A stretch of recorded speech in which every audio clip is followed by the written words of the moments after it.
Is that what I think it is? It is. Oh my God. It is. Oh my God. Is that AOS? It is. I think it is. We own copyrights to this.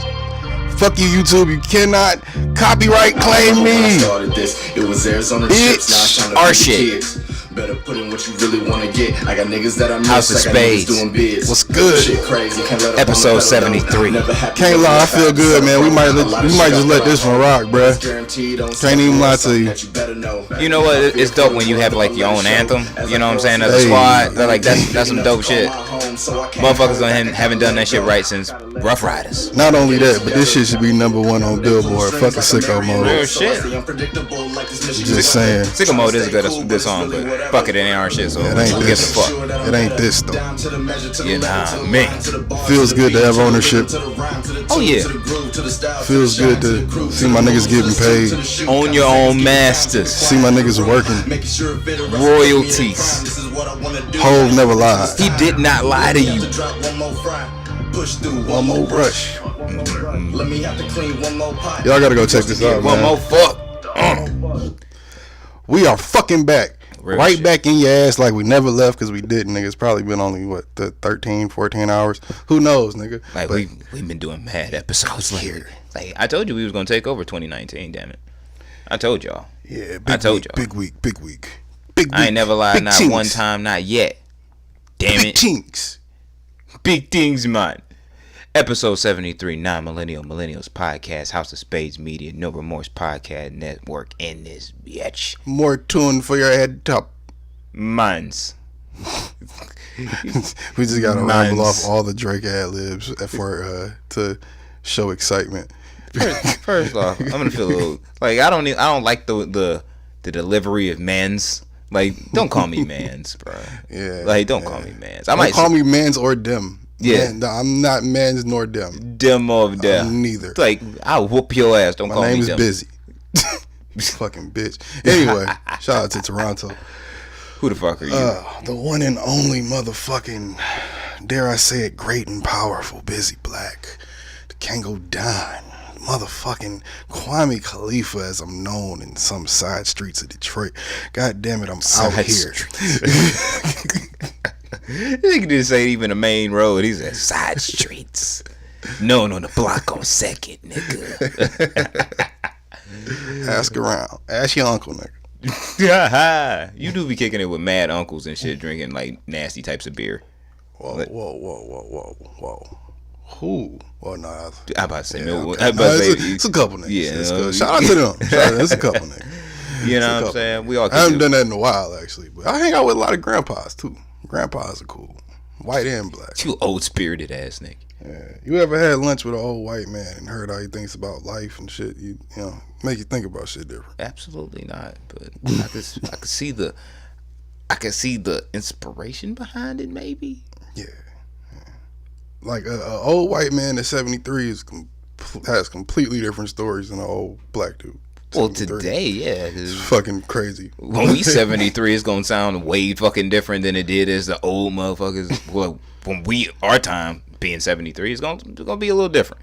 Like we're gonna be talking about VHS. Like, remember when like these kids don't know shit? They got holograms and shit, and we got VHS. Like, one sounds like a fifth hole in unicorns, and the other one just sounds like hell. Yeah, you're probably right.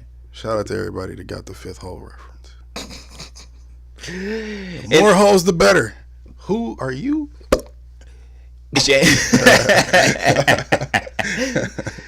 A1 on the mic, motherfucking Jose Ortega in this bitch, the illustrious king of podcasting and interviews. Yes, I'm gonna put that crown on me, and you ain't gonna do nothing to take it off. Own it. Fuck you. I'm dope, nigga. All 2019 till forever. Like, wrap your minds around it. It's a fact of life, nigga. Suck it.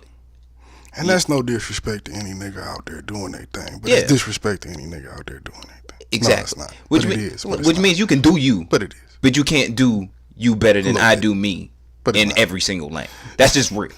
You know what I'm saying? Fuck it, man. I'm telling you. Hove, Drake Confidence, all 2019. I don't give no fucks about nothing. It's not that it's not that we don't hear you. We just don't see you. Yeah. Hope I didn't go over your head. Be safe though. Free tax. Free tax. Don't bend, don't fold. And it's the Millennials podcast. Don't shiver, don't shake. You see, Tekashi, I guess his baby mama went to go see him in jail. Don't give a fuck, bro. I didn't care either. Like, I'm about to say, with something like that, it's like, what do you do? You really expect his baby mama to really walk up to you, like TMZ, right after that, and be like, "Yeah, so me and he said he doing fine. Daniel, we right. had a conversation, you know. It's still Treyway." Oh, he told everybody that bailed on him to suck his dick, especially 50 and shit, because he took his chain 50 back. 50 posted it. Was like, my son, he's still doing good. He out here. 50 posted some shit about that, bruh. 50 was on the road this weekend. Goddamn, what's going on, young Joe? 50 bringing in hilarious. 50 is bringing in the new year with the right type of 50 Cent energy. Just completely negative in every single way towards anybody he don't like. I think 50 and which Diddy, is a lot of people, depending on what week it is. Yeah, that's true. I think 50 and Diddy might have two of the best Instagrams in hip hop. 50 Diddy, like my top three. Diddy might say, or you know what I'm saying, say or do some very much inflammatorily funny shit. Like 50 is still the bully that he's always been, except he's posting more on social media than This Is 50. Who would be my third though? Like, yeah, them two for sure. I think my third would be don't say Will Smith. No. You know what? You know why I don't follow Will Smith? As a matter of fact, him. I just don't pay no attention. I don't follow him. I just like seeing Will Smith. I don't even look at his videos. It's too much motherfucking positivity. It's too much positivity. Damn it! Like it's just I think it's kind of that. That's like I can feel it off the video. Like just scrolling past it. I don't have to watch it. And I'm not against positivity. I want all positivity. All for the rest of my life. I want no negative sometimes energy. It's just too much positivity, bro. No, Will Smith has rich nigga positivity. Which is different from just positivity. He has great insight. Don't get me fucked up. He has great rich insight. Nigga wisdom and positivity. But sometimes you're just too positive, my nigga. Like, I don't want to see you smiling every single day. Because something is telling me that you a psycho. But see, no, I want to see that. Because, nigga, that let me know maybe I can smile every day one day. I follow J. Cole on Twitter. I have enough money where I can wake up and nigga hire a crew to jump off a fucking mountain. Just because I feel like this nigga is positive at every waking moment. Him and Chance the Rapper fuck my Twitter timeline up. Chance is a little annoying. It's like I have a bunch of negative tweets in a row that are, you know what I'm saying? You can just be like, fuck you niggas, you're negative. And then it just gets overpowered by two niggas, like 4 tweets about positive shit. It's not even that it's annoying. It's just his shit be like, he be coming out saying shit about shit that nobody asked him about. You mad. Like, there be some shit to where it's like, okay, like, we didn't need to know you stood against that. We didn't care. We didn't ask you. It's like, bro, you just thought you let us know, huh? Right. Great. We know you're an amazing guy. How you trying to combat negativity that ain't out there yet with too much positivity? Like, let it be some negative shit, and then let's be positive. I think Chance the Rapper, he's the type.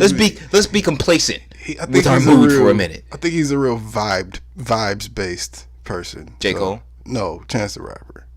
See, even Cole I like, because even Cole kind of like he doesn't take himself too seriously on there. Like, I feel like J. Cole is in a Chance kind of take I feel like most of these tweets that come from J. Cole, which I'm perfectly fine with, be like he's super fucking high and he has no worries in the world, and he's like, yeah, bro, this is dope. I didn't even know Cole smoked for real. Bruh. I mean, you can look at him. Yeah, I'm about to say, like, there's no fucking way. You don't look like that and don't not smoke weed a lot. I ain't never know. A lot. Think about it. Never know.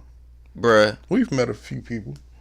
Bruh, he probably, you know what, probably like a half of the J. Cole records that we're never going to hear, they're unreleased, are probably like some Wiz type records and shit, because this nigga was stoned as fuck on his reggae and was feeling himself. But he like, I could never release this because I don't want to step in in Wiz Khalifa Currency's lane. He's one of those guys. I'd take that as like an EP. Give me 4 Cole Stoner songs. That'd be dope.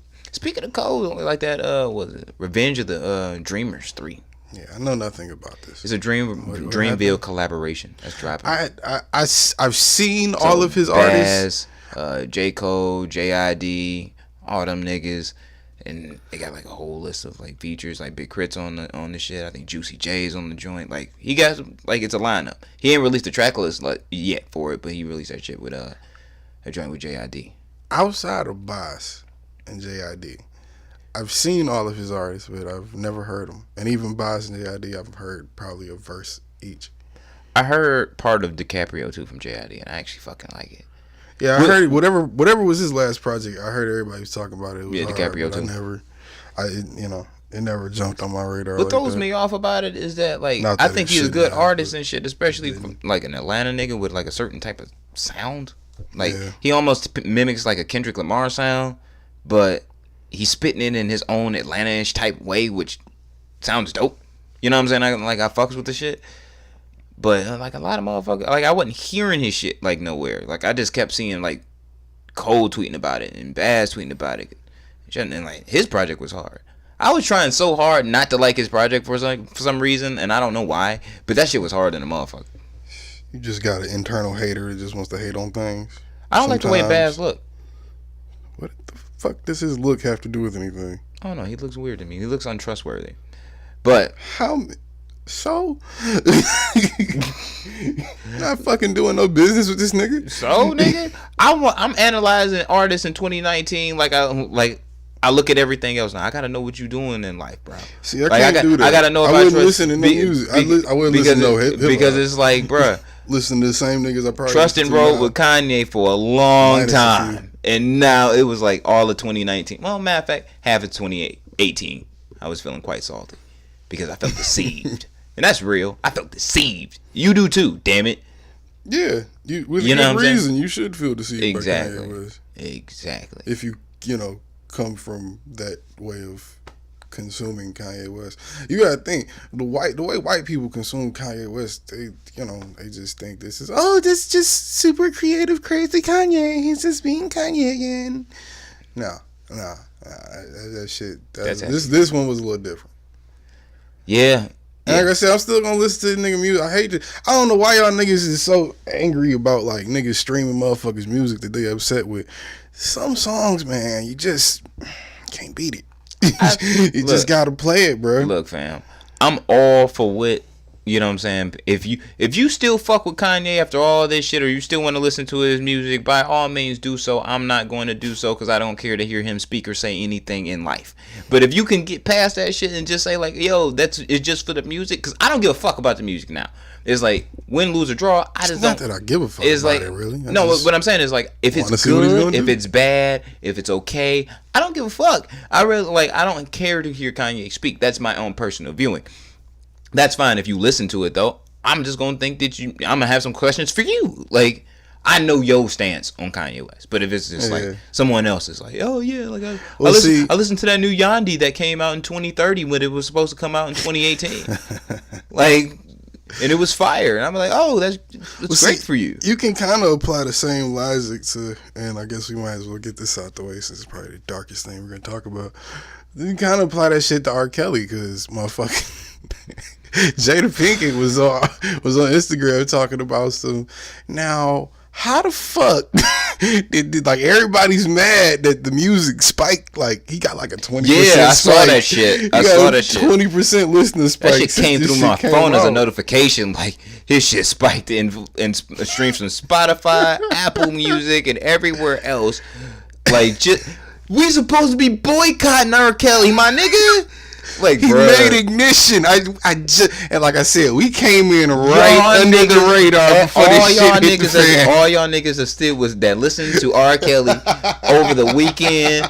Period. Today, y'all niggas is nasty. Like I'm gonna keep it for real. I'm gonna keep it a buck with y'all. Y'all niggas is nasty. That nigga I Kel joked said, to a I'm certain suing extent. everybody. I joked to a certain extent about the nastiness of R. Kelly, and we came in from here and thought it was ha funny, and it was because it's us, goddammit. But Is it still not?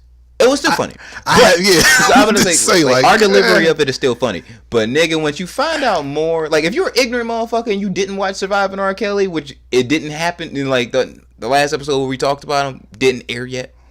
I mean, Thank God. oh God, Fucking time. Nigga, look, it's gonna be a lot of shit y'all can go back and pull up 10 years from now that's gonna get us in a lot of trouble, and we apologize for it in advance, but we got in right under the radar on that motherfucker. Yeah, we made some fun. Jesus Christ. We made some fun. I've heard things, nigga, and none of them sound good. None of it's good, fam. That's what I was getting to at my point with Jada Pinkett, though. This nigga been kidnapping whole bitches. God. Like, bruh, that shit is fucking ridiculous. But bro, see, this is why I was getting to. Matter of fact, I can take that back. He's kidnapping whole bitches and teenage girls, bruh. Robert Kelly is the most disgusting. I don't even. You know what? I got to see the Harvey Weinstein documentary though. I got to compare the two nastiness because this nigga they like had 6 episodes of nastiness. Later. They had 6 episodes of nastiness, an hour long a piece about that's not Robert coming Kelly. out for 20, 30 years. Bruh. Well, see, I didn't think this one was going to come for 20, 30 years. Man, I think I said that on here too. I didn't think the R. Kelly doc was coming. No. We were talking about biopics. That's what it was. So technically, this isn't a biopic. Right now, the way it this looks, is just I don't think. I think that biopic is kind of dead, bro. Like I think. I still think somebody's gonna do it. You have to. The man made Ignition. You have to. Yeah, but it would be like one of those force feed ones, like motherfucking like the what was it, the Aaliyah movie? Yeah, the Aaliyah movie. It would have to be something force fed because it's like the shit that we now know is truth and confirmed. If R. Kelly is alive or R. Kelly's estate, I don't think they're gonna let that shit fly with all the rape and sexual intercourse with children. They're not gonna include that shit, and that shit is all fact. It's no one just testified against R. Kelly. That's which what is I was trying really to fucked get up to me. Before with Jada Pinkett thing. She posed. I mean, as nasty and fucked up as it is, and which is, I guess it to is those very... of us with dark senses of humor, still kind of funny just to talk about R. Kelly. Period, because it's just how I fantasized all yesterday about how someone could kill R. Kelly. She posed the best point. She said she was befuddled by the fact that his music got the 20% spike, and she said, "Now is Ignition that good, or do we just not care about black girls?" Which, pause. Somebody made all that. Jokes aside, yeah, if he was raping, I don't know if it was John Legend or Charlamagne. Marianne. Yeah, I don't know if it was John Legend or Charlamagne on one of the episodes, but they made that point. Like, if this was happening to, you know what I'm saying, or to Susan, you know what I'm saying, they would have got R. Kelly the fuck up out of here. But black people love R. Kelly so much that it's not that we love him. It's not that we love him. They love Trump the him. records. The records are just. So I haven't seen it yet, so y'all can't judge me when y'all hear this. I haven't seen how disgusting this thing is. I'm still off my original like, I don't think I could point do of view. But I want to watch the whole shit. I couldn't do more. I couldn't do more. I want to see, because I want a reason to get disgusted when I hear Ignition, because if I don't have one, as nasty as it is, every time it comes on, it might be a light bulb, but I'm gonna be singing in my head. I'm not gonna lie, bro. It's Ignition. If you've seen it and you're listening, understand my stance is this: I have a daughter. Fuck R. Kelly. Period. I understand that. Fuck R. Kelly, bro. Like, no. That's the main sentiment I've seen. No, fam. No. I think we're all pretty unified on this. I would know. I'm not on the fence. Don't get it twisted. If I knew that R. Kelly had taken my teenage daughter and fucked her or some shit, this goes back to so many I'm other going to conversations straight up murder every single living soul until I take his. And I don't care. You can throw me into a prison under some 10 feet of cement, bro. I'm gonna dig my way out that bitch, climb out, and go find Robert Kelly, and I'm gonna do this shit all over again. So, pause. Now we gonna go back to a conversation we probably had on episode 20 something. Fuck R. Kelly. Are we as a community, everybody, the world, or not the world, but hip hop, I guess. Yeah, I guess hip hop or pop culture, whatever. Are we completely done with separating man from art? Because We had this conversation about R. Kelly 40-something episodes ago. Did we? And because we were talking about other people, and I still brought up R. Kelly as, okay, he might be nasty, but he, convicted or not, the nigga made Ignition. And I think I might have been on record saying then, fuck that shit, like, bro. But see, you might have always felt that way, but I'm saying, like, it doesn't undo the sick shit that you do just because you make a fucking dope song. It doesn't. No, but I'm saying most of these records that he was writing was about little girls, bro. But that's got nothing to do with the question. Can you separate man from art? Ignition didn't rape them girls. The man that made it did. Ignition is just words the nigga wrote. If I stream if he even wrote them, who knows? I don't condone R. Kelly in I mean, any we can way. check that. I don't want to know. fucking hear his voice. If I know these songs are about fucking girls, bro. You always knew that. You always knew that. No, he's been telling you. He's been leaving a breadcrumb trail for 20 years, nigga. And that's what shows you, like, how you can be so. We all just wanted to ignore it. Now it's in our face. I thought the peeing on a little girl thing was just kind of like, all right, you sick motherfucker. But was that the girl I saw that was saying she was crying afterward, and he was just like, damn, how am I gonna watch this video and you crying and shit? Cause I saw some clip like that and I was like, god damn, shit. Well, Robert Kelly's I don't know, like, bruh. Like, he got sex slaves, like legit sex slaves. I gotta bro. watch this shit, bro. Like, I've been saying this shit for 2 weeks. I gotta watch this shit. You know what? I hate when it's like I'm like, I make a joke and it's like I'm being, you know what I'm saying, flamboyant on the joke just to make it, you know what I'm saying, just to add spice to it, and then it becomes like actual reality and fact. That's kind of sick. When I say R. Kelly last year was like running a sex cult, nigga, I did not want that shit to be like realistically true. Nigga, that's what I'm saying though. We knew, dog. Everybody knew. We knew when we heard it. We didn't. That was like OJ. It's like, nigga, even if he did it, it's OJ. Fuck y'all. With R. Kelly, it was like, even if he did it, he made Ignition. I Believe I Can Fly. Step in the Name of Love. That one voicemail song I brought up a while ago. Like, dog.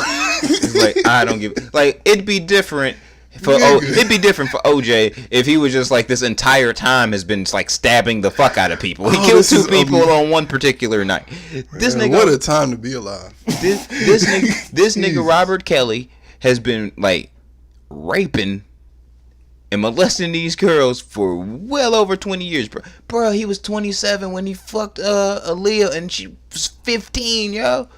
And he told you, age ain't nothing but a number. And that's when I was telling people, yo, you a sick motherfucker. Right after I found out that R. Kelly wrote that record. Like, come on. Yeah.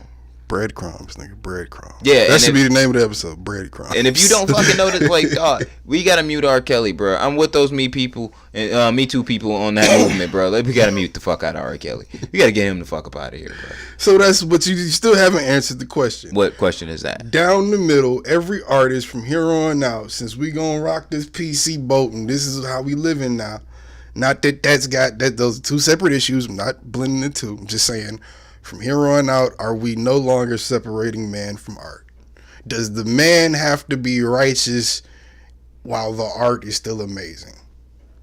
Is there no longer any room for that? Or is there just a moral or social spectrum we set? Because obviously rape is the extreme. Everybody's not a fucking rapist and trying to run a sex cult. That's extreme. Yeah, I mean, like, if you listen to Kanye today, it's like, okay, like Kanye would be like next in line as the less extreme. Yeah, like, it's something less extreme. You know what I'm saying? Like, I don't fuck with Kanye because I think Kanye's a fucktard. But if we talking about Robert Kelly, I'm not fucking with this nigga. Like, as a man, you can't fuck with him. You know what I'm saying? It's different. Like, dog. Kanye's like, as a man, I can't respect you, but, you know, it's a lot of niggas you got to deal with that you don't respect. It's like the level of disgusting between 2 motherfuckers. It's disgust and disrespect with R. Kelly. I can't. Bruh, it's fucking terrible, fam. It's fucking terrible. Or at least that's the sentiment I've seen. Like, I don't fuck with Lifetime because there's a lot of tears and shit for no reason. The fucked up part, I'm talking like this, but I feel like I'm gonna be just as thoroughly disgusted as y'all.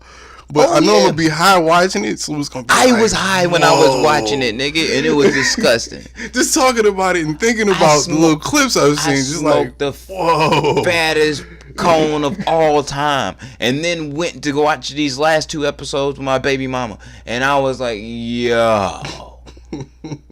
Like I was angry. Like I told you, I was like, I've been fantasizing like all yesterday about how someone could possibly or should kill R. Kelly. Because in my head it's like, yo, he's doing this shit to these young girls, bro. Some of their daddies is around, and I'm like, nigga, you ain't ran up in this bitch strapped with AKs and thought to take this nigga whole compound out. Fuck it. Now see, that's another thing I want to. There's nothing to stop me if this nigga took my daughter. Nothing on earth. I don't care, grown or not. Nothing. You've seen a few episodes. Explain to me how, because I keep seeing this, so I'm assuming it was a part of the narrative on the show, that apparently some of these kids were dropped off by their parents and then just left there for a month, 2 months. That's as nasty as R. Kelly is. Cool. Put that to the side. Well, is that not negligent on their part? Cause where was the dad that's like, nigga, where is my daughter? Or was you just trying to get rid of the little girl anyway? The girl that that got peed on in the video and shit, she still kicking with R. Kelly. Her dad hangs out with R. Kelly, bro. The reason why he never went to jail for that shit was because of the fact that they didn't testify against him. Like the girl's cousin said, like, yo, that was R. Kelly. A couple other people and he was pissed on her before ignition. Yeah, I think it was before ignition. Christ. Like this woman's grown as fuck now, and she, like, according to what I know, she still fucking lingers around with R. Kelly. He still had, I believe. She probably the main bitch keeping the rest of the girls in line inside of that hoe house. I wouldn't even call it a hoe house. It's the sex cult house. She's the bottom, whatever rank of the cult. Yeah, the bottom bitch of the cult. Yeah, I guess. She would probably be that. Like, she got experience. She got years. She got probably a decade plus with R. Kelly. You think she ain't manipulated enough to be able to keep the other hoes in check? Well, sorry, damn. The other women in check? I'm gonna come out here and ask the question. Remember the chick that went fucking missing, and then like she made that fucking video and she went back home? No, nigga, she's home. Still in the sex cult of That's what I meant. Okay. Home, air quotes. she went back to his home. This one woman ain't seen her kid in like 3 years, nigga. She had to fucking she was running all over the country hiring investigators and shit to find her daughter, who this nigga then turned into a boy pretty much. What? This girl, she was a beautiful girl, got into the grasp of R. Kelly. And then like kicking it with R. Kelly. She used to dress like boyish and shit from time to time. And this nigga turned her into a full-on looking nigga. Like from dress to haircut, the whole nine. You wouldn't believe that this girl was a girl. Minus the fact that she still had all her bits, her lady bits. But from afar, you would not even think that this was was a woman. And this nigga R. Kelly was fucking this girl as a sex slave in his sex cult. This is real fucking fact. This woman had to find her daughter, fam. Had to go find her daughter. She's grown, but it took her years. Ain't heard a word from her. She had to go find her. How did they get there? How did who get there? The daughters. They were manipulated and coerced by the devil who is Robert Kelly. So I'm gonna ask the question that nobody wants to ask. It's just like how serial killers have like a MO of what they go for. Like R. Kelly has a MO of what the type of mindset these women that he picks at, and he takes different approaches to manipulate these women. I get that, but I'm gonna ask the question because he's R. Kelly. Most of them women just said that shit. The nigga's R. Kelly. Why not trust him? Shouldn't have trusted this nigga. That's for sure. I get that. But that's why I say I have to ask this question. And you tell me if I'm off base here.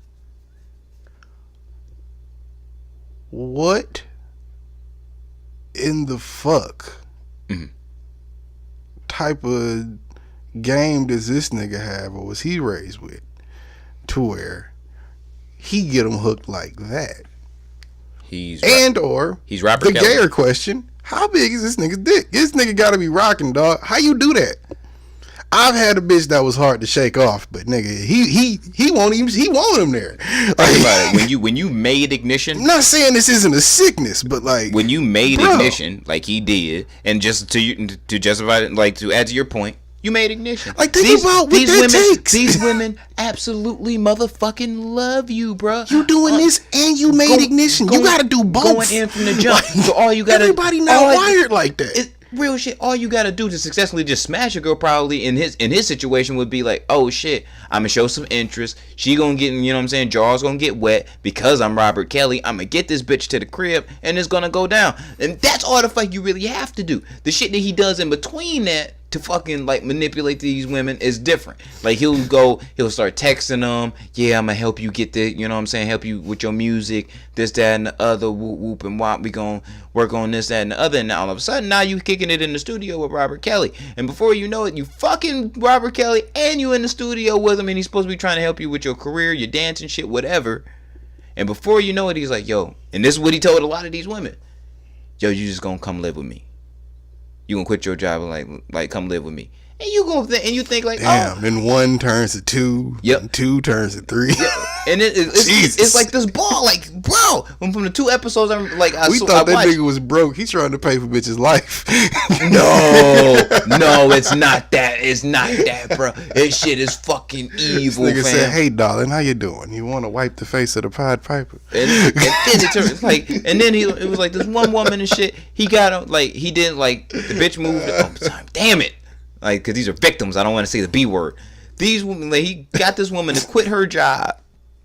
Like, on some real shit, got her to quit her job.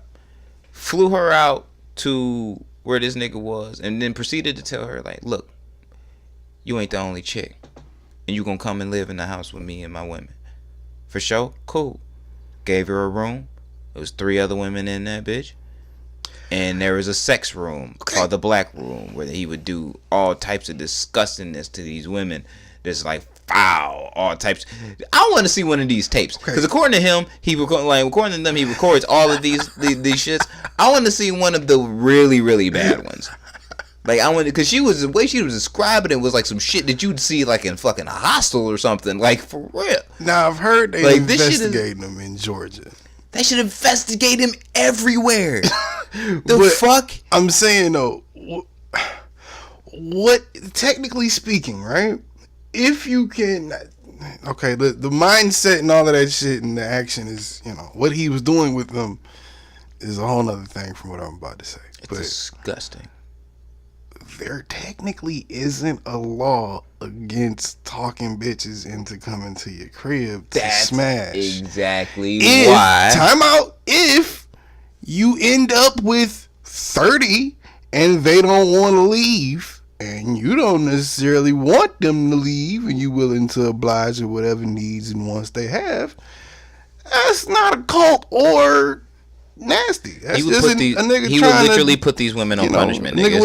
It's not like the Hugh Hefner house, nigga, where he just had like all the women that like there might be one main favorite, but like all of them have like pretty much free will to go and do whatever the fuck they want. Okay, I guess my question is he was holding these women. Some of these against women, their will. Yes, some of them they cannot leave at all.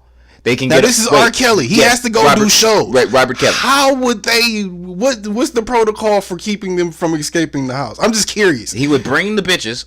Is he hiring armed security to make sure these bitches don't leave the house? Yeah, one of the guys, one of the people who was on the fucking surviving R. Kelly shit. I guess the testimonies was somebody that used to work for Robert Kelly and it, like was perfectly fine with like. He looked at it. What is he gonna do? Shoot him on sight? Then there's a dead bitch on R. Kelly's property. He like until he quit working for R. Kelly, he was looking at it from the standpoint of, oh, these bitches are stupid as fuck. How they letting this nigga just talk them into doing this stupid ass shit? But realistically, then he started looking at like, yo, nigga, you's a sick motherfucker for real. Like I ain't fucking with you. Like, and he started to feel guilty at the fact that. So how does that explain what I just said? That's just complacency. That's not helping hold bitches in by their own will. Like R. Kelly has to leave his house at some point to do shows. If he got 30 bitches in the basement, how is he keeping them in there against their will? That's my only, just hearing the story base. I still haven't watched the show, but hearing the base of the story that I'm getting, like I said, it's not like the bitch is gonna leave and you hire some armed security and there's a dead bitch on R. Kelly's property while he's out of town. Like they're gonna investigate that. Like how does this work? These women have been this doesn't make any sense. Have been made so afraid that it's famous that you got 30 bitches in the basement. It's not 30. I don't care if it was 2, nigga. How you holding them there against their will? 3 or 4, I think is on the regular. I don't. If you're famous, you can just lock a door, from what I've been told. And that was what Matt Lauer was doing. He was locking the door with bitches, and they said he was kidnapping them. Well, R. Kelly does do that. Not that that's, it's still weird to walk in with somebody he would put do that. But some of these women on punishment, quote unquote, and he would lock these hoes into a room with nothing but like a mattress, pretty much, and a fucking 2 buckets so they could take a shit and piss in, and that's pretty much it. And they would be in there as long as he wanted them to be for like days, and he wouldn't feed them. Okay, this went from being funny to now I'm really trying to figure this out. Like, well, it wasn't funny, but like just the base of the story is pretty fucking hilarious. Now I'm really trying to figure this out. It doesn't make any sense. Okay, you got them, you put them on punishment. That's all cool to do. Cool while you in the house. Yeah. You can't do a European tour and hold people against their will. How does that work? They come to.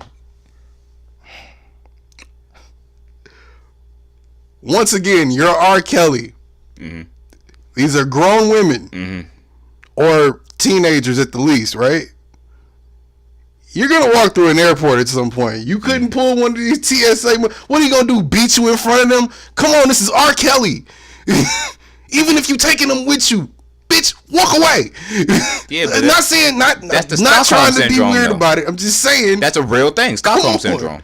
That's that. Okay.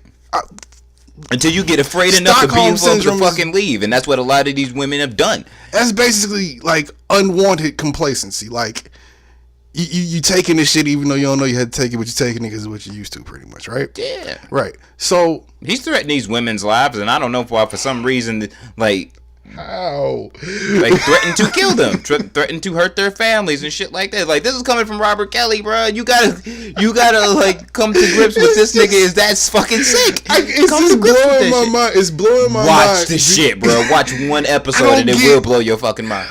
Man, the whole shit, blow your bro. mind, fam. Look, to me, it's the sickest shit ever. It's nasty and hilarious at the same time. I just don't understand how somebody as famous and Robert Kelly can pull this off.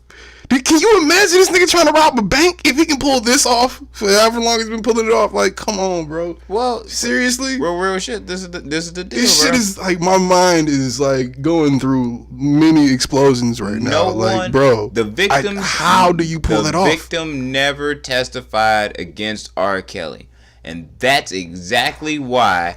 You know what I'm saying? Like, he's never been arrested. And for the women that are grown who are victims and shit, and when they were left grown and shit, most of them would, you know what I'm saying, it's kind of looked at like by law, well, bitch, you was kind of like with this nigga, so he really wasn't holding you behind his will. You were just like mind fucked and manipulated. Well, that's what I'm saying. It's not illegal to just invite bitches to the crib. It's not. And then make them, not make them stay, but it's if they stay, they stay. Like, yeah, it's not like it's violating the mind. Every dude's had at least one shit that's like, it's violating the mind and the heart, like, because you deceive. Why you here? You deceiving and you mind fucking. Okay, that's morally wrong. That's not legally wrong. Morally wrong, cool. He's a fucked up person. Yeah, he's a fucked up human being. But obviously, you using that to turn these women into sex slaves.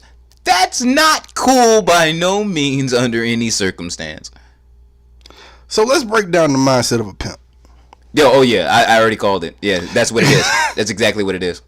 Yeah, but that's what I'm saying. Let's break down the mindset of a pimp. That's what he is. You gonna get except he's not making no money. He's just fucking himself, like, right? For his own personal reason. I guess is weirdly attached. He has a game of. He has a game of like the wisdom of the OGest pimp of all time, and he doesn't make any money off of it. He is from Chicago.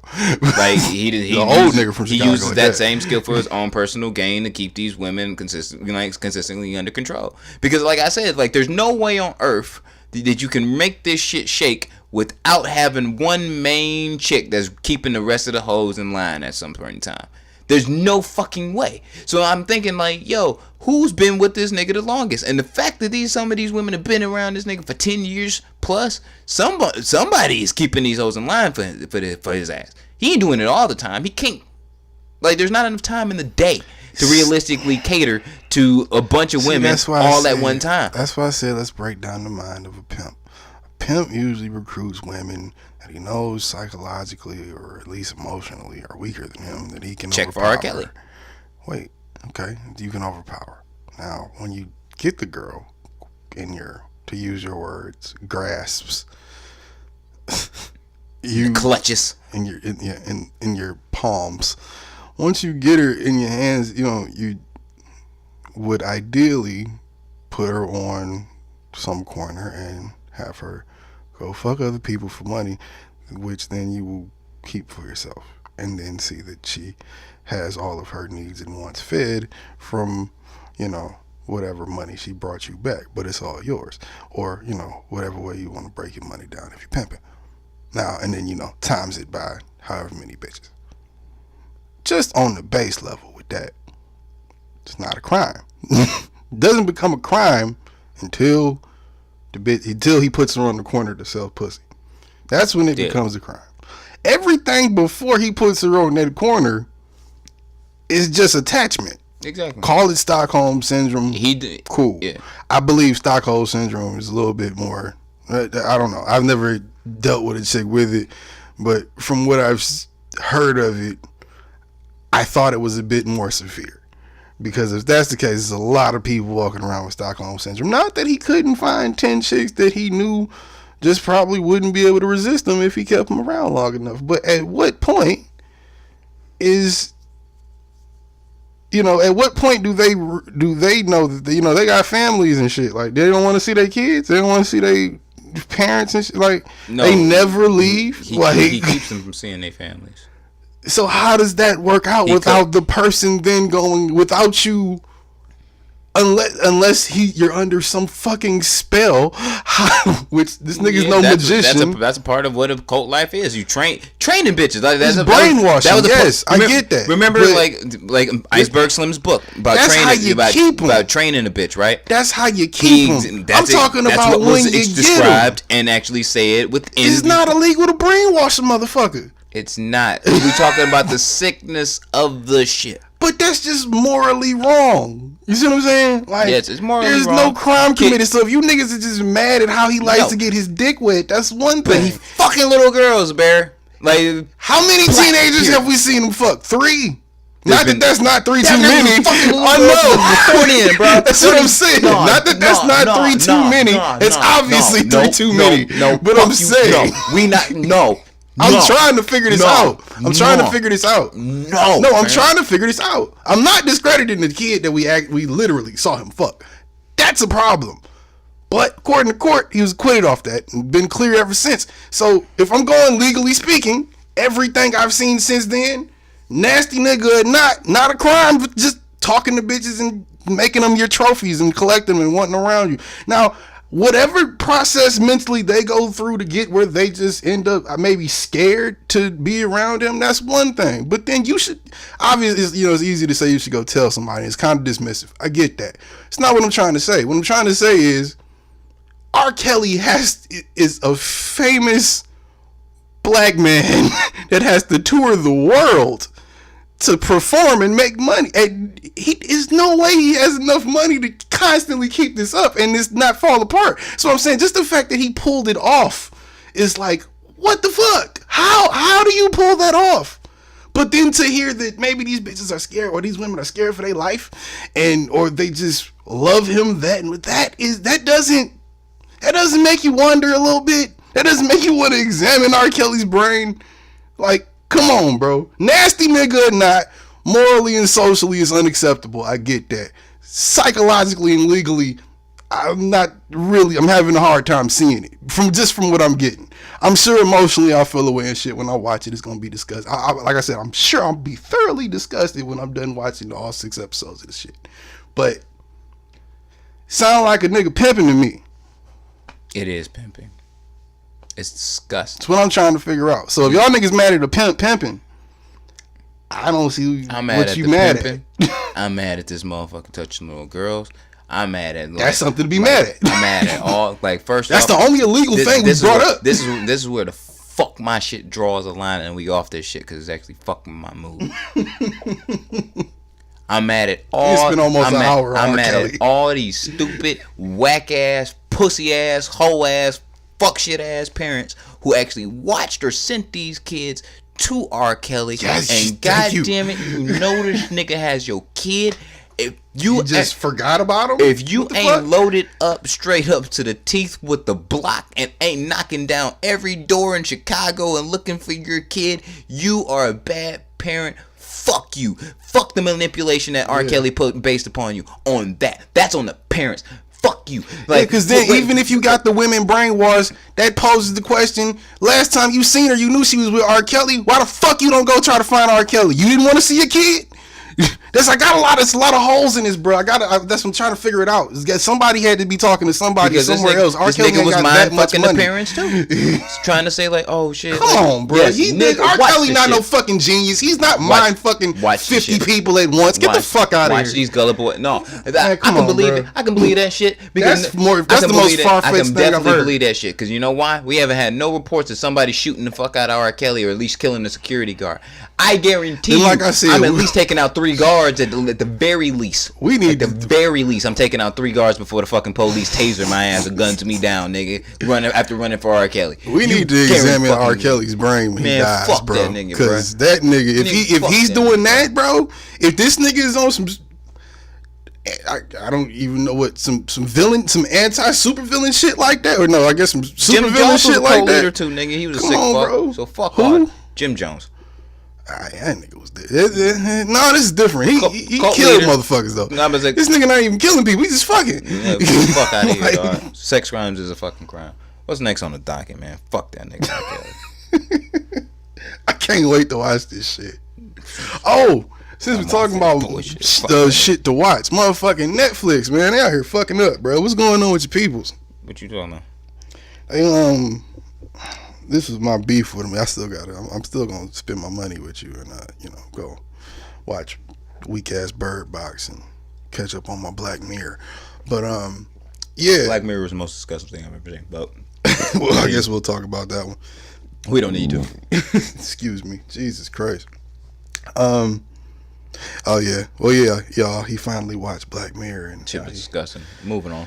Doesn't want to accept the fact that it's one we of the not most doing dopest things on earth. We not gonna pancake 2 fucking subjects that's gonna piss me off back to back to each other. Nah, we moving on. Child to Black fucking Mirror. And pig fucking. Yep, we not going to these shits, bro. Nigga, you can't watch one episode of it and be like, no, I can't do it. Nah, I ain't fucking with the shit. It's just too much for me. I can't do it. Cause it's stupid nigga shit. It's not. It's not, bruh. If you ask me to fuck a pig, or you gonna kill this, and you gonna kill this random white woman, goddamn it, that white woman's dead, bro. Everybody that listens to this podcast, please like this nigga up, because I'm sure y'all niggas like Black Mirror too. Please tell this nigga what he's missing, because it took 4 of us the other day just to get him to watch the first episode, and he's still on some bitch shit. Y'all tweet this nigga and DM him or comment on his shit and tell him how retarded he sounds. Oh, I'm sorry, I can't say retarded now, right? Yeah. Well, y'all gotta send me a list of words I can't say. I'm gonna send out a disclaimer right now that what I'm saying, of something I don't have to tweet because you're clearly listening to it. Fuck y'all. Like if you send me that shit, bro, that's how I feel about it. If you want to watch that shit, that's fine. I hope that just made you want to send it to him more. But like I was saying, that's perfectly fine. Okay, nigga, that's cool. I gotta watch this new season. That shit is fucking stupid to me. But whatever. You only saw 1 episode. You don't know if it's stupid. You don't even have an accurate depiction of it or actually an accurate review of it because you only watched not even 1%. You watched literally like 0.1% of the content. These fucking episodes don't link. These episodes don't link. Fuck you. It's stupid. Right. Moving on. That's why you. Oh God. Yeah. You sound stupid. Anyway, you mad at me because I don't like content that you like? No, I'm mad that you're not giving it a chance. The same way you get mad when nigga you know if you like a whole series after 10 minutes of watching 1 episode. Yeah, because if I watch that 10 minutes and I'm not grabbed in the first 10 minutes, no. No interest, and that's when it connects. I gave it a full fucking. This doesn't connect. That's what I'm saying.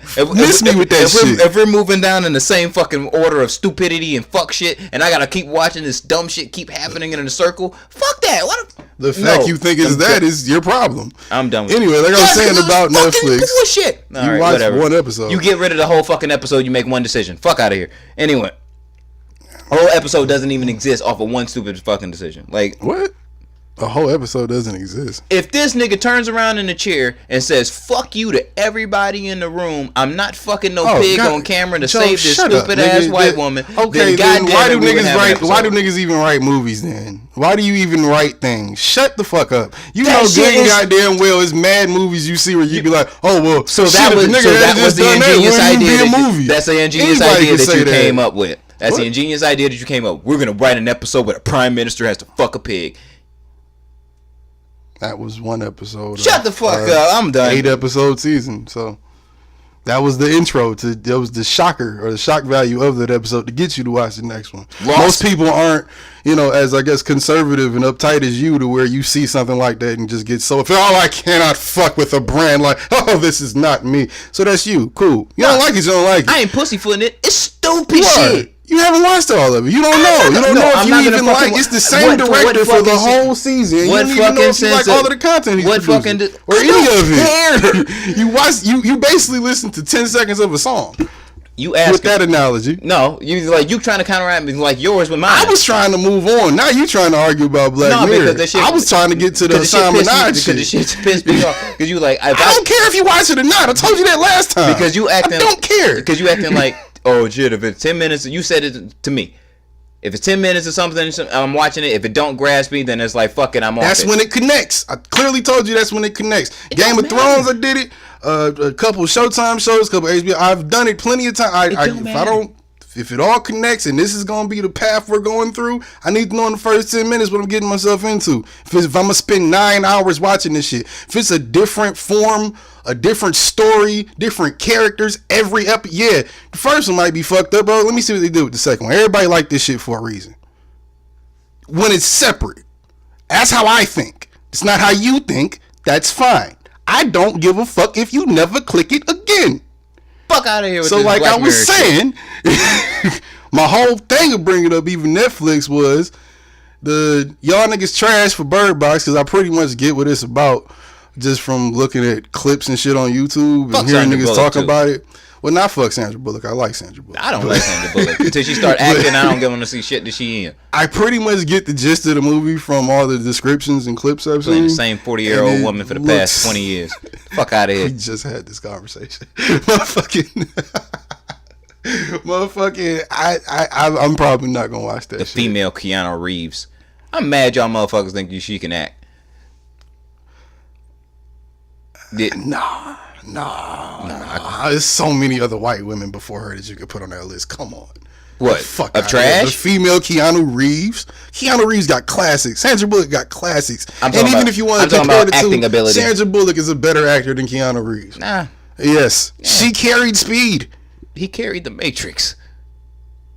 It was The Matrix. Exactly. It's Those filled, are his classics. It's filled with terrible acting. But But terrible great acting, writing. His terrible acting. Great writing saved it though. Yeah, his terrible acting met with great writing floated that fucking movie. So I think Speed was just all around trash, and Sandra Bullock carried it. Speed was trash. Like all together garbage, It's and great- she carried that. It's movie. great 90s trash smut. Like Yeah, it's one of those definitely- movies you turn on and be like, oh yeah, those were better days. I remember that. It was fun. It was funny, but like she's definitely trash. Like as an actress, like I'm not even concerned. I'm But not yeah. even with it. What's the name? They hit I guess back to we talking about comedians again. Fucking Hassan Minaj. You heard of this nigga before? What the fuck is that? I mean, a little Indian motherfucker with a pompadour, super skinny. Used to be on the Daily Show. Sounds maybe familiar. Anyway. I don't know. He's a very unfunny Indian comedian, but So he's not Aziz Ansari. no, completely different content. He's more political. No, Aziz is like silly. No, I really don't give a fuck. But yeah. So this was my beef with it. I don't like him as a comic. I don't think he's funny at all. But I do, especially y'all know I fuck with comedy. I'll just keep it short like that. My point is, Netflix decided to pull an episode of one of his shows or the whole show. I don't know if it was the entire series or just one of the episodes that he recently did, because he brought up Mohammed bin Salman, the dude that runs Saudi Arabia that got the journalist killed. Yeah. Did a whole episode about him. And Netflix at the command, basically, or at the request of Muhammad, once they found out about the episode in Saudi Arabia, at the request of the king, basically, they, pulled up the episode. And it made me think about back, in October, September, when Facebook, YouTube, and everybody pulled Alex Jones, and how everybody said it'd be like, it would open up this door for everybody to get pulled for whatever reason, and little things to get pulled for little reasons. And they were right. And I didn't think they were right. A lot of those people were right. And that bugs me. Because I don't think this kid is funny at all, but I'm pretty sure the shit he was talking about was informational, because he is very informational. It's not funny. Why Netflix, who, I'm going to get in my American bag real quick, who's an American company that makes, or that pretty much is an American product, bending to the whim of, for lack of a better word, of foreign person, foreign entity, I'll say, because we do business with them. So that's a little weird. I think it opens up the door for a lot of other censorship and shit, because it's like, okay, Alex Jones was talking about kids didn't die when clearly a bunch of kids died, so yeah, pull that down, that makes sense. But that's kind of how they get you. You know what I'm saying? Like, you tell me it's gonna be, it's like how they did us with the after 9/11 shit. Like, we just take a little bit of the freedom at a time. You'll never know when a lot of it's gone. Next thing you know, you're living in a different world. I just don't like the feeling of what was supposed to be an open space for everybody, dependent, no matter what you were talking about. I guess unless it gains some traction, really, to be, just pulling shit down for. I don't like the fact that the companies can just pull the shit down. So I've spent all this time building this platform. I might be at a place in my life where I'm believing conspiracy theories, or even coming up with them, and people are listening. I don't know if that's like back to R. Kelly. A bunch of people made the support R. Kelly, support R. Kelly from surviving R. Kelly, because R. Kelly was talking about he was about to sue all the people that made the shit, and they were gonna, I guess, trying to raise money for him. Facebook went and pulled that shit immediately. Now you can argue, yeah, they should have, no, they shouldn't have, whatever. But that's what I'm talking about. That shit really bugs me.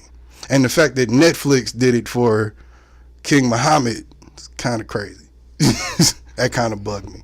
Just on like a creator, a content creator level. I think Netflix is being pussy. What Facebook did was actually good.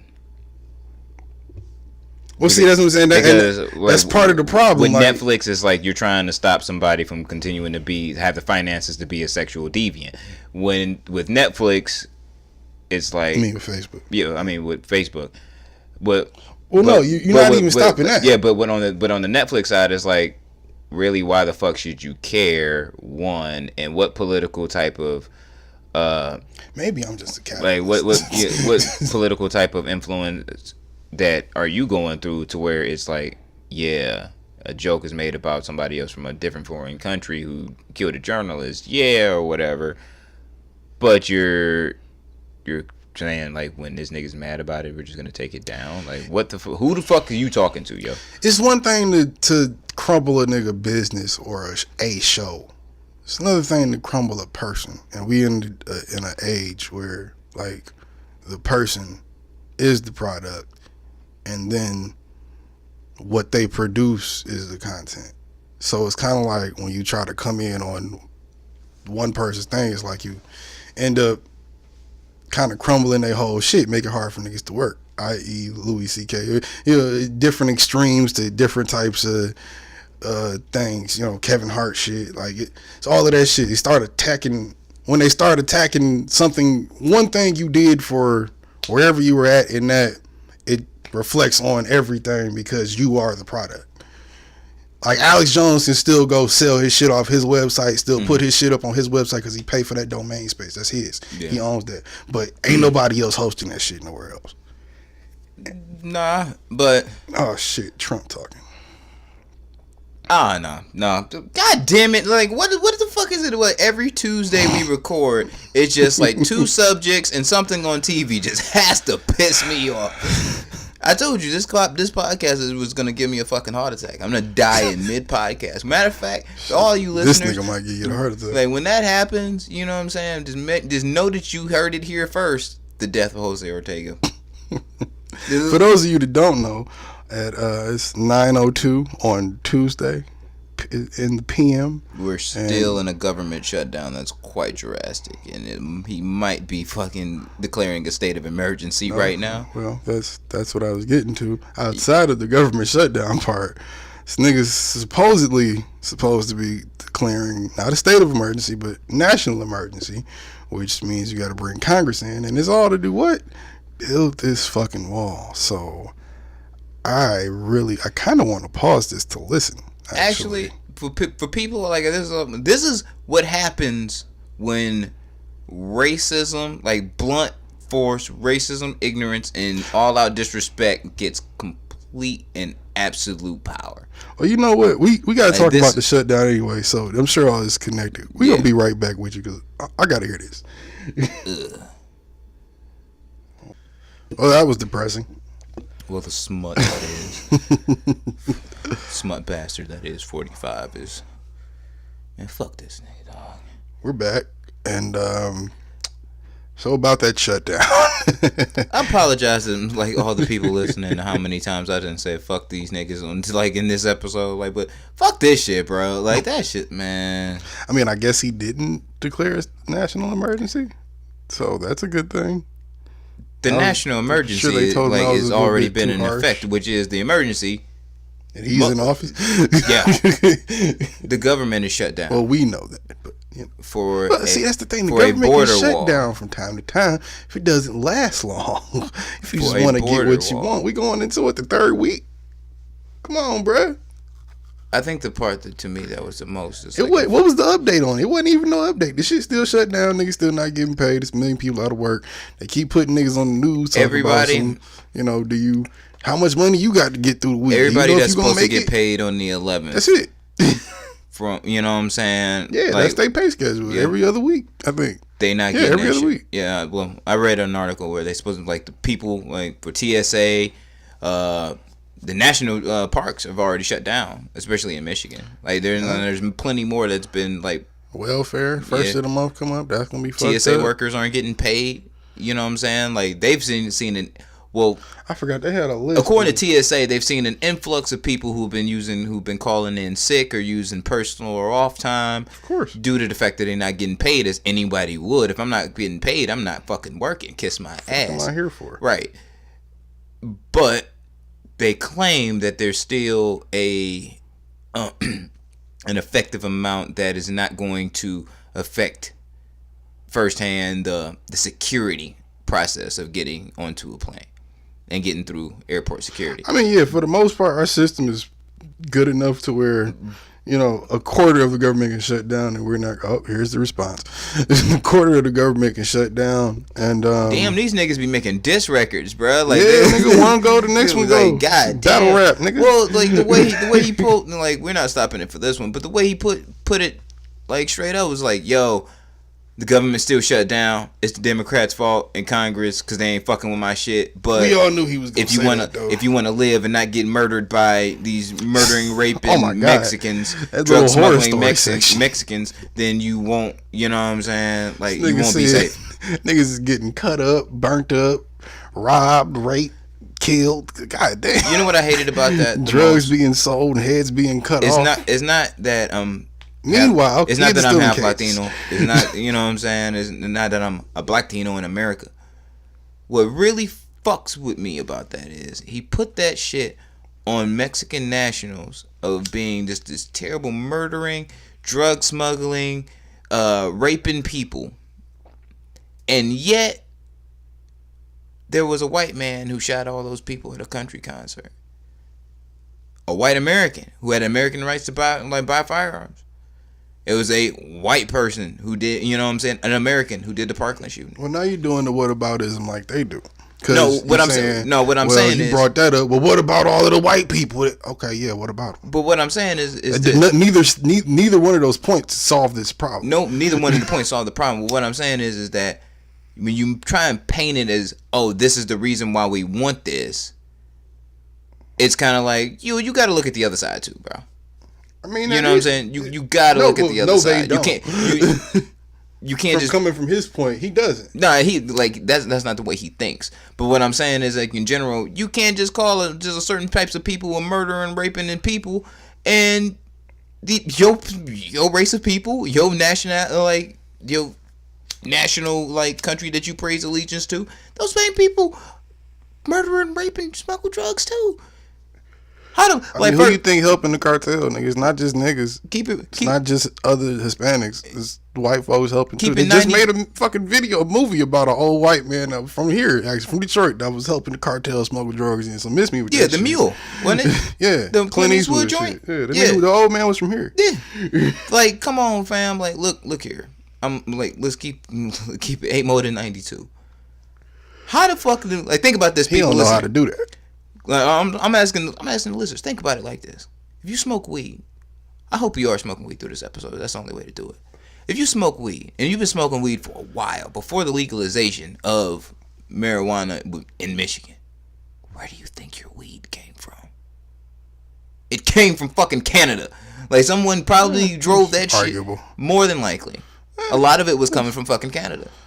Well, see, that's the thing. The industry has changed so much that now you almost, like, if you just walk in the dispensary and buy it, you don't know. But I'm saying, like, when it 10 years ago, you know what you was getting it from because you knew a nigga that knew a nigga that knew the plug. Yeah. Like, it's, or you just knew the plug. Like, but most of the people that I knew who had a plug, or I knew the plug personally, they was making them fucking Canada trips. You know what I'm saying? Salute to them niggas. Like, I always thought about every that. other weekend or what the fuck ever to go re-up and come back to the state and do it all again in the next 2 weeks. That's how motherfuckers was getting down. I only traffic my drugs state to state.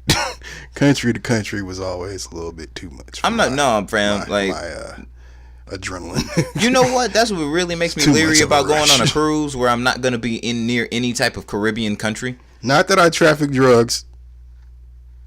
I do. Just putting that out there. If there's like a Caribbean country or island, I know I can get weed. I know for a fact I'm gonna find it. Like, it's not even. I don't give a damn if I'm near Jamaica, bro. I don't care if I gotta go into Kingston. I'm gonna find marijuana. It's not probably not even gonna be that hard. You can find weed most places. Yeah, but like most places. Yeah, I think if we took, like, what is it? If it's like the acceptance countries, of it is like most places, yeah. Like, that's what I'm saying. Out of 130 something, 120 I think it might be countries, a little. Yeah, I think it might be a little hard to find. Like, going to Japan or something like that, trying to find the weed plug. Like, it's probably like 50 you probably can't or shouldn't be looking for it in. You either can't find it there or you shouldn't be looking for it there because they'll do some wild shit. Saudi Arabia, like, I think they kind of relaxed on it. I think you think about India.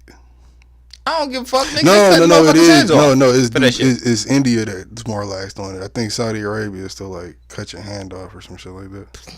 I'm not getting my hand cut off for no joint. I ain't going. That's why I said. I ain't going to Florida for no joint. Remember we used to have that conversation on the phone about, nigga, what if you gotta go do an international show, nigga? And like, I always wonder how artists would deal with that shit. Like, cause if you in the country that, you can't smoke weed in because it's super illegal. You in and out, bro. Yeah, just get this bag and get right back on the plane. See, we got the pleasure of time being, we got to see some things. Like, matter of fact, we got to stop in the next weed carrying country. Like, we got to make a stop. Real shit. Like, I know Snoop Dogg is banned in like 12 countries for trying to smoke weed. He lucky they didn't fuck his ass. If I got to do a live podcast, I don't want to be banned in no country. In Saudi Arabia, this is how this shit go. We gonna fly, stop in the Netherlands real quick for Amsterdam, smoke out, get back on the plane, drop into Saudi Arabia, do the show, get back on the plane, stop again in the Netherlands, then fly back. Like, Amsterdam fell off so tough, nigga. Think about when we was younger, when we first started smoking weed. Like, we thought everybody was like, that's the spot to go. Because it was like, it was the California it was took over. It was the dream. Shout out fam. to Cali, nigga. Yeah, Jesus. love Cali.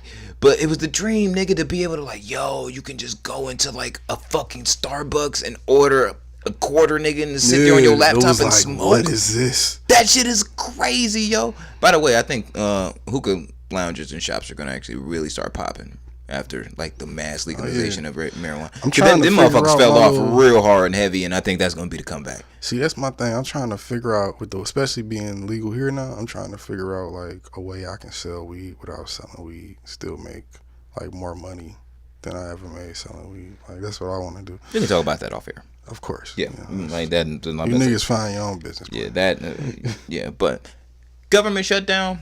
We completely fucked. It's going to continue. I don't think, like, look, the Democrats don't like that. They really don't like this nigga. So it's not like they gonna fucking like withdraw and be like, yo, both sides is fucking stupid, man. Yeah, but Trump sat up and told everybody to our faces, nigga, look, if you niggas want to let the government shut down, I'll accept it. Fine. Now, fine. Okay, you want to say he just said he'll accept it, and if they let it shut down, cool.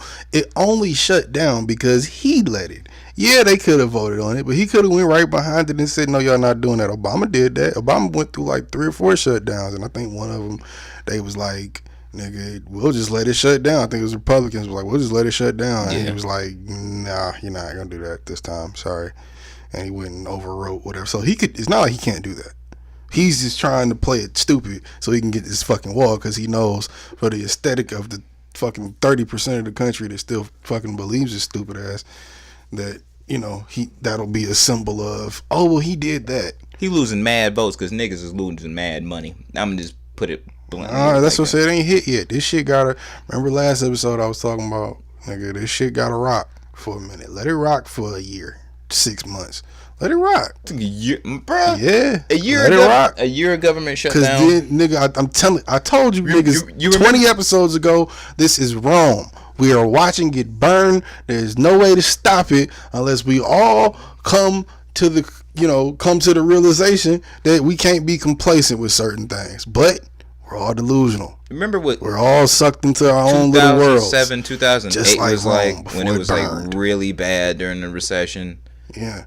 It's gonna be just like that, except there ain't gonna be no recession. Oh, it's gonna go straight to depression. It's gonna be another depression. Then I've said that a couple times too on here, nigga. The next get your money, nigga. The next time this shit, you see white people flipping out because they losing money, it's gonna be rough. Shit gonna be high. It's gonna be rough. Well, it's gonna take a minute. From what I know, fix. the stock market hasn't been doing that great. So that's a great sign. If shit's not going in the right way, is if the stock market is not consistently doing what it's supposed to do. Because a lot. And guess who's been contributing to that? Dickhead. Exactly. You know what I'm saying? So, when you keep shout out to that 30% of you niggas that still think this motherfucker got you in mind, because I'm willing to bet you're probably poor on, one level or another. And, I mean, shit, you wanted to see this show, so sit back and enjoy. That shit but just know it's going to end with you being the fucking, you're going to have to fight for something. That propaganda. Might not be your life. That propaganda that he put on Latinos was just disgusting. I understand why Pablo Escobar's brother is trying to raise money to get him, you know what I'm saying, get this nigga the fuck up out of here. You know what I'm saying? Because if Pablo Escobar's brother, no one knows who this is. Realistically, we don't know him like we know Pablo. But if he's who even came out with that story? I don't know. Matter of fact, I don't even know where I heard that from. Mad cartel motherfuckers been popping up on TV. Mad motherfucking cartel. I mean, what associates. you gonna do? It's like the mob. Like, you see the mob out in the street, nigga. If they really the mob like that, nigga, what you gonna do to them? I gotta see that fucking when BMF was running around, I was like, that's that cartel shit on VH1 about the kids who the Untouchables, I think they call it. That shit is crazy. Oh shit, ain't Big Meech coming home in a minute too? Yeah, free Big Meech. Free Big Meech, yo. Meech coming home free in Big a minute. Meech. And and I guess in great black news, Centoya Brown finally got her clemency. That's been 10, 15 years in the making. Time. For those of you who's not 25 or older, you probably don't know who we're talking about, so I will refresh your memory. She is a little girl that got caught up. She got She got kidnapped caught up and in- put up in a in- human trafficking ring, and she ended up killing the dude that she was supposed to be fucking. And Well, he somehow, quote unquote bought her. whatever. And yeah, He she ended up murdered his ass. Yeah, she killed the nigga, and then she went to jail for it. Yeah. So explain that one. Exactly. So she spent the last 15 years in jail, and now She finally I got her guess clemency. people She's have coming home. come to their senses and realize that shit was stupid, and what else should she have done? Like, Yeah. Free Aaron Hernandez ghost too. yeah. You know they still got his ghost locked up. You know they still got his ghost locked up. You got to free his ghost, bro. I am one of those people that's always wondered that, like, does your spirit stay in the room you kind of like, or on the like property you died on? I have a feeling. Like that's. I have a feeling. I mean, like, I'll explain like ghosts in houses, or maybe Like- if it depends on like how you died. But or I don't know. something, like- It might be something that psych you out too. Cause like the house I grew up in, my mom told me the people, well, the person that owned it before it like died in like the room that I was staying in. Like years later though, I'm like 15, 16 when she finally drops this dime on me. Like, yeah, the last owner died in here. What the fuck? And I was like my mind was just fucked up from being in that room. Cause I'm just like, damn, this lady just died right here in front of the fucking window that I'm smoking in front of.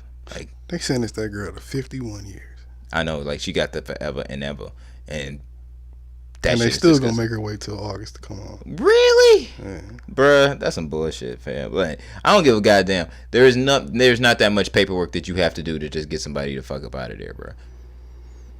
Matter of fact, you gotta expunge a lot of shit. Like, fuck That's the bullshit. a whole nother podcast. Like, god damn. Where we More at? blackness. Black people have been winning Golden Globes. Oh yeah, tell me about that. Yeah, That was Regina King. She Caught won in my own like best performing actress cave. in a supporting role in a motion picture. Woo! Shout out to Regina. Yeah, real shit. Bring Boondocks back by the fucking way. No, don't. You got to bring it back with Aaron No, Magruder. Nope. Leave Yeah, it where it's with at. Aaron Magruder. I'm over it. Leave it where it's at. Well, see, they didn't have Aaron Magruder. That's what Make killed the it. live action one if you're gonna bring it back. Give me a live action movie of the Boondocks. I don't know. They might fuck Sonic up. They're gonna fuck that up like they do in Sonic. Nah, you bring Aaron Magruder in for that one. You just make him write it. And then Or it ain't even got to be live action. Just do the cartoon. Just give me a 2-hour movie with Aaron Magruder and everybody else doing it. Aaron Magruder would just have to be there. And then also Mahershala saw Ali what happened wins when he Best was- Supporting Actor in a Motion Picture and they both won for shit that we didn't see as a people. So, but hey, That's how it be. shout out to blackness. You know what I'm saying? Come ups and shit. Like, well, at least there's black people winning Golden Globes. I don't know about the Oscars. They might snub black people at the Oscars because they don't like Kevin Hart no more. I'm so tired of motherfuckers talking about this Kevin Hart shit. Even Kevin over there. Like, look, man, maybe I just think a lot. It's just like the nigga not gonna fucking perform. I've heard You know what I'm that there saying? are That's levels. cool. That's fine. From watching that whole shit play out, I've been hearing that there are levels to homophobicness or homophobia. There's levels to it. There's levels to this shit. So, even though, from what I've heard, the argument is, even though what Kevin said wasn't inherently or meant to be homophobic or hurtful, just the fact that you said it, period, was Inflammatory enough to spark be anger.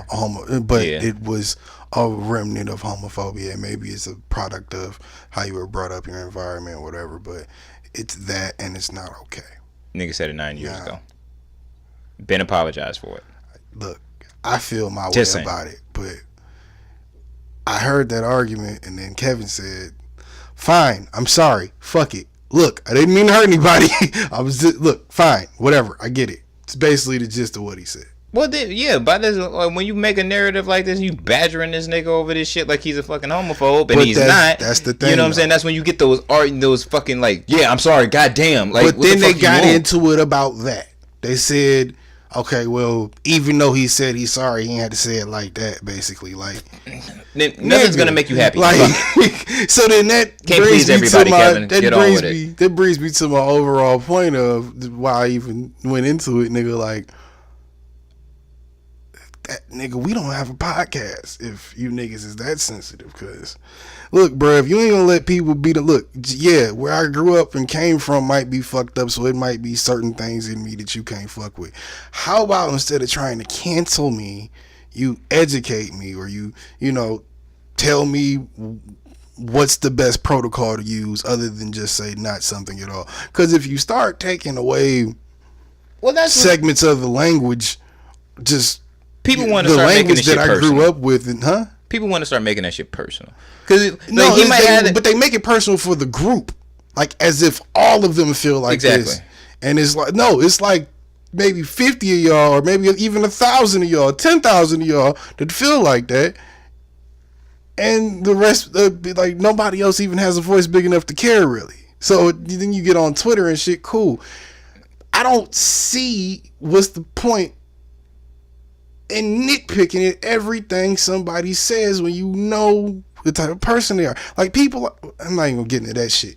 I just don't get it, man. Like Kevin Hart, people don't know is another comedian. What the fuck they want? Motherfucker, I don't know. People don't know what the fuck they want. People are mad at Kevin Hart because of that, and after an apology, people are mad at him. Even for the new movie and shit that he's doing with Bryan Cranston from Breaking Bad, motherfuckers is mad at him because it's not funny, and it's like it's not supposed to be a fucking funny movie.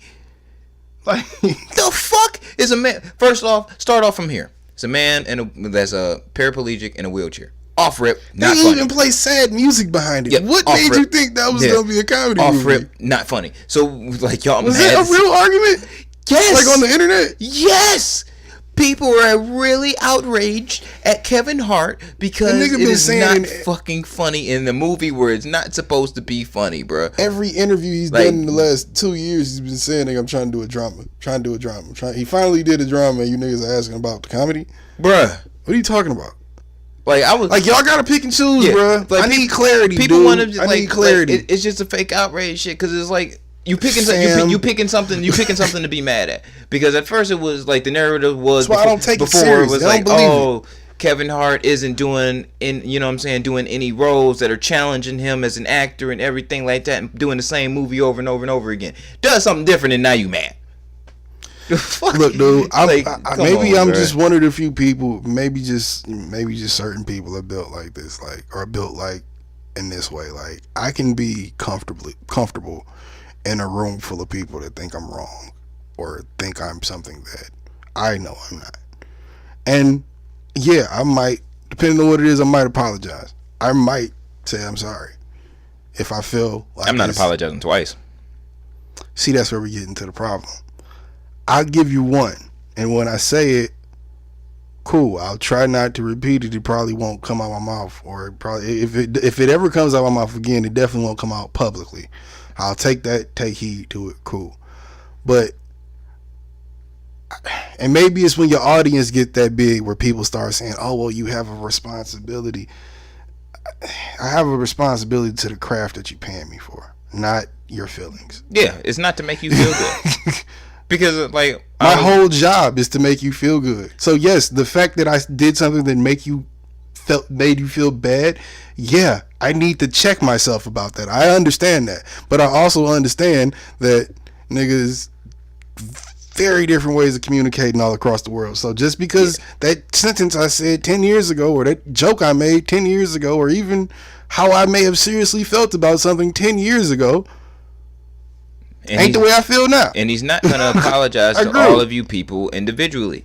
Like, it's like being mad at a racist forever once he comes back from being a racist and starts helping black people and shit. Like, I love when they put those, like when they got some race shit going on the news and they put the ex-Nazi on there that's part of like the NAACP. Now he helps them out because he realized, like, oh shit, we were really fucking up. Sorry. It's like, how do you forgive that dude then? You won't forgive a comedian for a joke, but you won't forgive that nigga? Yeah. Like, we can't, you gotta split the man from the art, or you can't. You gotta pick one and stick with it. Just as a creative, that's my only pick a side, bro. I realize there are gray areas throughout life, but if you're gonna attack something, you gotta be definite. So you can't attack and be on all sides. You gotta have a point and stick with it. My thing is, and ask yourself what you want. Wait until it's proved wrong, or until you change your mind, or at least until you get it across something. Like, ask yourself what you want. Cause like really fucking want, like, honest to God, ask yourself what you want, because it's like, I feel like we're in a certain point to where it's like they add, you know what I'm saying, people insinuate that they want this type of response done, or they want you to say this or feel bad for that, and then once you do, then it's like, but no, the next thing you that you're mad I was about. irritated after I apologized and you niggas said I didn't apologize. Exactly. Then I showed you where I said I apologized. It still wasn't enough. And then I turned around and apologized again. Matter of fact, a gay white woman apologized for me. She even helped. And you really? Like, that's what I'm saying. Ellen called the Oscars and said, yo, chill, let them host. They said no when he apologizes. Well, the nigga came out and apologized again, and I wouldn't be surprised if he didn't host it. Because it's like, even though I came out and apologized again, bro, just the fact I had to go through all of that, I don't even want to do it no more. Like, I'm good. Like, that was always something I wanted to knock off my list, but nigga, come back to me in 10 years. I got a bad taste now. I don't after all the inflammatory shit that we've said on this podcast, they'll just probably just point at it and be like, well, you need to apologize. Oh, yeah. You need to apologize for the podcast. No. Look. Hey, I'm sorry. Whatever you get on this podcast is what you get. Where you're going to say some inflammatory shit, and that is what it is. But sometimes we're wrong. Sometimes we're reaching for a joke. But look, I'm not. I'll apologize if I personally offend you. But it was like, yo, fam. Once you get that one. I started doing a podcast at 24 years old after a solid 10 years of pure ignorance and trying to 23. balance. 24. Oh, I was 23. Oh, yeah, okay, 23.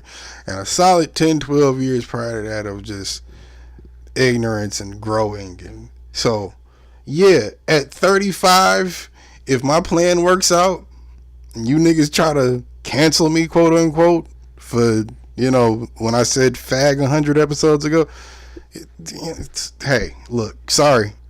I'm sorry. I'm sorry. But, I just don't believe that's how economics works. Everybody needs to stop. I don't believe it's how the market works. Like, nigga, I don't think everybody just need to stop being so pussy. I don't care what your feelings don't matter like that. Yeah, they matter, but they you don't. Are in, like, what race you are. That's the capitalist in me talking. Like, they don't matter. Stop being nobody cares. Pussy about everything. Like a lot of these people are just like nagging ass significant others, where it's like, no matter what the fuck you do, bitch, you always nagging. When I cried and screamed in the courtroom about how the fucking police beat my ass at 14, called me all types of niggas and shit, nobody gave a fuck, said anything. So you know what that instilled in me? A lot of other experiences instilled in me. Your feelings and thoughts don't always matter until you make them matter. If you can be seen and heard enough to somebody to pay attention to it, then yeah. Other than that, nigga, nah. most cries and screams go unheard. Yep. Fall on deaf ears, as they say. Pretty much. It's a dark truth, but it's the fucking truth. And it's not much we can do about it as a society except be educated on what is hurtful and then try to work around it. You can't educate me on what's hurtful and then tear me down. True. What if I didn't know no fucking better? And even if I did know better, I know it's the case with a lot of comics. What if I did know better and I just thought it was funny? Now I'm a terrible person for thinking shit is funny? Because where I come from, the way my brain is wired, and probably a lot of other people that's gonna laugh when I say it, think it's funny. Now I'm a terrible person? Fuck out of here. That's what they tried to pull with that Louis C.K. shit. And I went back and listened to that whole set. That whole set is fucking hilarious. It's the hardest he ever went. He was talking about in the set about how, nigga, my life is over now. Fuck it, I'm going crazy. He was talking about dead babies and shit. Some wild other shit that was crazier than just, oh, these kids that got shot at weren't important. But that's what they harped on. Suck my dick. Fuck y'all. Suck my dick. And that's in advance. And if it means I don't have an IPO in 20 years, then hey, nigga, I bet I still outwork you though. I still think Louis C.K. trash, but that's nonetheless. It's not about trash or hot, nigga. It's the principle. That's what pisses me off. I don't give a fuck. Like I said, I don't give a fuck what he said in this set. Like, it's funny to somebody. Separate the man from the art when you want to. Don't do that. And if you trash, you just trash. In the streets, nigga, I could have grew up with you. If you robbed my mom, I gotta off you. I gotta at least beat the shit out of you. I can't just let that slide because I knew you all this time. You crossed that line. So, nigga, where is the line? Do we separate man from art or no? Because if you gonna attack whoever the man is, attack it either or, nigga. Man versus the art, or man and art, nigga. Which one? Because you can keep the art. Think about all the people in history. Painters, musicians, film, everything, nigga. Every artist.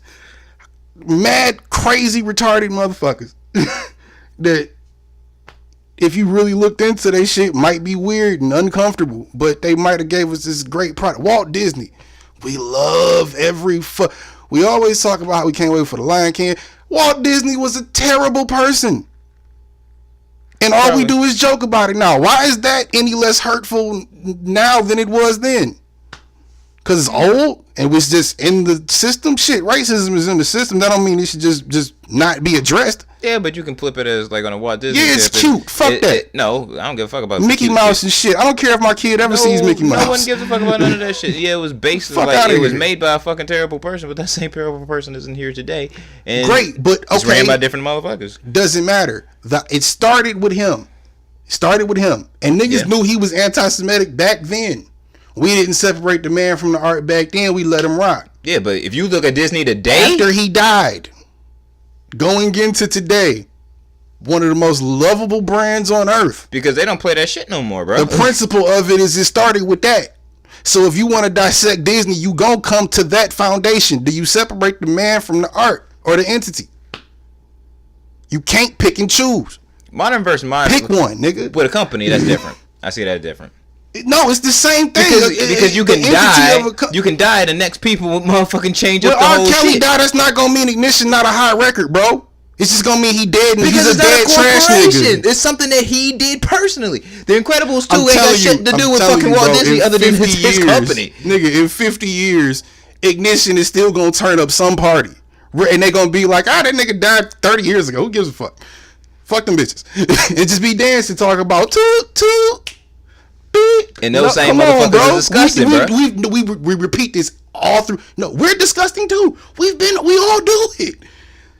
If we gonna attack something and cancel it, you gotta have a side. You gotta be on one side or the other, so I can know where I'm coming from. Because if you coming at me saying I'm wrong for being wrong, and if I was right, I still would have been wrong, then what the fuck? I'm at a point where I could care less. Because when I cancel somebody, I do cancel you. I haven't seen much reasons to cancel most niggas. I'll cancel your art. I cancel separate the man from the art. Once you become a fuck nigga, you become a fuck nigga, and that's it. That's how I'll look at you as such until you prove yourself out of that lane. But more times than not, if I think you a fuck nigga, you gonna continue to keep doing fuck nigga shit. Who is it? Chuck Berry? Notorious womanizer, used to love beating bitches and biting them and pissing on them. We still be playing his records. Same shit. His records are on commercials that these entities that you talking about shouldn't go under the same shit. They need to be the same. It's the same thing, bro. Whoever started that shit, that's what it started with. That's whatever environment that motherfucker came from, sparked that idea that became that thing. That's the foundation of it. When this shit come back, and that's why I keep talking about in the future, nigga. If we 20 years from now, goddamn it, they gonna go back and look at what type of dudes were they. When we long gone and the company is there, how did this even become a thing? They gonna have to come look at us. You gotta separate the two, bro. Nah. Yeah. I don't have to. No, you don't have to. Niggas don't have to do shit. But then you can't be fake mad then. You wasting my energy, your energy, and a whole bunch of you just putting out negative bullshit. You just doing shit at that point just to do it. You ain't even got a point. So you wasting your own space and time. Who's the real fucked up person there? The fuck out of here, bro. If you mad at the person that's not picking and choosing a side, people more than likely choose a side. No, you don't have to pick a side. You don't have to pick and choose a side. You choose one whether you choose to or not. Because if you trying to say that gray area is like you might not fuck with them, but you fuck with their music, you fuck with their art. Yeah. That's the gray area. The gray area is separating the man from the art. Other than that, you gotta say, okay, he's okay with me or he's terrible. So, are you going for? Most people are saying R. Kelly's terrible. Cool. Only a few people into that Walt Disney thing, nigga. That was fucking a century ago. Everybody was fucking Doesn't white change racist the then. fact that he was okay. That's even worse. That's when Jews were really being persecuted. The only difference is the exchange of information is quicker now. Calm down your fury, because I'm gonna break this whole shit down, because this is like we talking around in circles and stupidity. If motherfuckers really wanted to just separate themselves really from every single thing, especially with old corporations and shit like that, motherfuckers would be walking around here naked, because somebody in some type of way, for everything that you're doing, everything that you wearing, everything that you buying, there's somebody at the fucking top who's a racist, a piece of shit, somebody that's a womanizer, beat somebody, or what the fuck ever. The top and the bottom, all through. Whether you choose to fucking rock with it as a collective or not, or whatever, you can justify it however the fuck you see fit. But overall, that's everything. We're in America, bro. We bred on racism and oppression. So therefore, that's gonna be in everything. So you can pick and choose your battles as you want to. If you can pick it with the art, fine. I'd rather pick it with art, because honestly, nigga, I gotta wear clothes because it's Michigan and it's cold as fuck. So therefore, I'm gonna have to rock with some of these corporations to keep my nuts warm. But outside of that, no, like you just said, you don't have to. No, you could easily just, nigga, live in your environment. And what if whoever made that shirt, pants, and t-shirt and that hat was all responsible for killing kids, and you felt that motherfucker, or let's just say the sweatshops that they probably do use that are paying a penny to these kids. You don't think about that because you know you gotta stay warm. Right. You know you gotta stay warm, so you put that out of your mind. You separate the brand from the principle. See what I'm saying? You have to pick one, or you don't, motherfucking. Because if you felt that strongly about it, then you shouldn't have on shit. You should just be walking around butt ass naked. That's what the fuck my point was. Because if you gonna just dissect everything, but then you can't get mad. Because then dissect everything. You gotta live like that for real, bro. You gotta do that with companies, artists, everything. If you feel that strongly on shit, I'm not saying Ignition is that great of a record to where you can't never listen to it again, bro. Like. It's not that serious. Like, corporations and art is different. And it's it's not. Yes, it is. Check it. No, it's not. Yes, the fuck it is. How? Because a corporation is a collective of people who make these moving pieces work to become what it is. Okay, is that not a creation? So the collection of people that make something, is that not a creation? Yes, nigga. Okay, but that's it. If we got 10 motherfuckers and one happens to be a starch fucking racist, that's one person who's probably a part of this, but he might not make your shoes. He might not even design them shits. That nigga might just be the motherfucker that works on payroll. But he is a starch on racist. Yes, he's a part of the corporation, but nigga, he doesn't directly affect. No, that's different. He doesn't directly affect the way what you're consuming. When we're talking about an artist, an actor, or whatever the fuck, nigga, that's directly coming from them. I'm not talking about lower management, nigga. What the fuck are you? I'm not talking about lower management, nigga. I'm talking about the creators of whatever is the brand. Art is a brand. Companies can be a brand. Whatever is the brand. Someone has to create that to even have a nigga on payroll. I'm not talking about the racist nigga that we hired that's on payroll that hates Jews. I'm not talking about him. I'm talking about the niggas that hired him. The niggas that made the company. That is a creation. Apple was born out of what? They say a garage and shit. Steve Jobs is working on shit. That was a creation to make this what it is now. Can we dissect? We can say Apple's a pretty good company. Why? Because we think Steve Jobs is a pretty decent human being. Tim Cook ain't got shit to do with that part of the story. Tim Cook don't come in until after Jobs.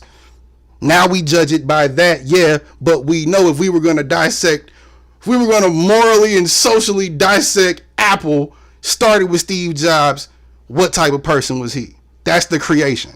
So yes, a company can be that, just like an artist can be that, just like any random ass human being can be that. Especially today, because we all can fucking put some shit in our face and be like, hey, I'm selling this, fuck with me. It's the same shit. That's what I said. So yeah, even though we are 100 years out of Walt Disney being a racist, we seen plenty of motherfuckers walk and be kicked out of their own goddamn companies because it got out to the public that they was fucking racist. Just so money, just happened to Harvey. because money because money can't shit. be fucked up with some shit like that. They see it as like, oh shit, the world knows that shit's wrong. That doesn't change the fact that person created it. Asshole, dickhead or not, that person created it. Ignition was created by a child predator. You can't change that fact. But Ignition still rocks in the club. You turn that on in most places, niggas gonna be like, oh damn. Don't turn that on in no fucking place. Well, no, nobody's gonna turn it on anywhere now. But I'm saying, like 6 weeks ago, whatever nasty ass club turn it on, you know niggas in there was like, oh yeah, oh damn it, fuck yeah. And that's if they had any fucking moral compass, because then there's some nasty niggas in there too. But come on, bro.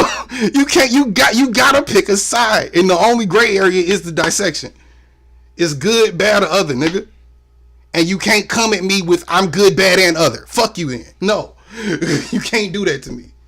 That bothers me. Maybe it doesn't bother other creators and shit. Maybe I'm sure the creators is feel a way about R. Kelly and every other person that's the asshole that we just brought up. They feel their way about them. Cool.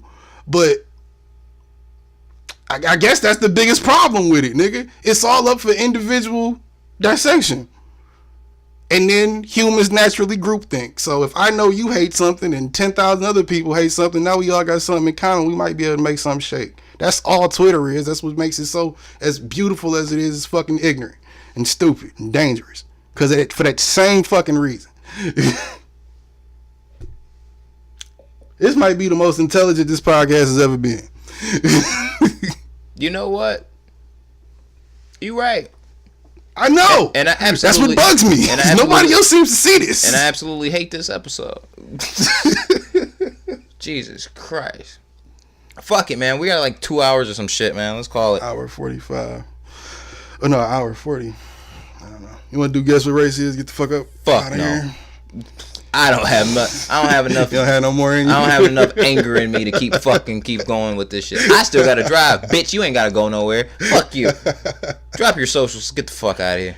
Yeah, I think we deserve this joint after this one. Motherfucking, at busy93 on all the things that matter. Like Twitter and Instagram. That's all I be on. Cash at me, JPW93. And, you know, maybe I'll pull up on you with some cupcakes from Seductive Sweets to thank you. Shout out to her. Hit her up too, Seductive Sweets on Facebook. It's in a bag. Yes, sir. And hit me up on TN2M_Ortega on Twitter and Instagram. Jose Ortega 22 Cash App. And that's also my Snapchat too. I didn't even notice that shit for like the longest. But yeah, that's also my Snapchat. So yeah, there you go. Speaking of which, can you like not change your fucking handle for a while so I can? That's like, why I stick with it as it is now. Like you know, stop being a little bitch about it. Well, no, I'm the one making these pictures, so I have to remake them when you fucking change your little handle and shit. At least give me some fucking warning if you're gonna do it. Nigga, just look at my fucking page and call it. I'll be a little bitch. Or you can just tell. Or you can look at my page and stop being a little bitch. No, you can stop being a little bitch. You got your choices. So wouldn't that make you the little bitch for not telling me when you could easily just tell me when you're gonna do something I would have no idea you were doing until I saw you did it, which might be too late. When you do something, you know what I'm saying? When you start to make some shit shake. That's bad communication on your ending. No, it's not, nigga. If you're trying to change some shit up and what the fuck ever, like my shit be there the same way for a while. So if you're changing some shit and then I put it as that. And then you change. And then 3 months later you change it and don't tell nobody. And then can't nobody find you according to that picture anymore. So if I have to make the picture, think about that. No, anyway. You have your fucking choices. Episode 73, Millennials Podcast. Busy Black is a hoe ass nigga. This is House of Spades Media, No Remorse Podcast Network. He's still a bitch ass nigga, and we out this motherfucker. And of course, Jose Ortega is, cult loving piece of shit. You know, growing up with the Jehovah's Witnesses and shit and doesn't want to admit it's a cult, even though he's been brainwashed, for, 20 years off that bullshit. So, yeah, we out. We'll talk about that next episode. Peace.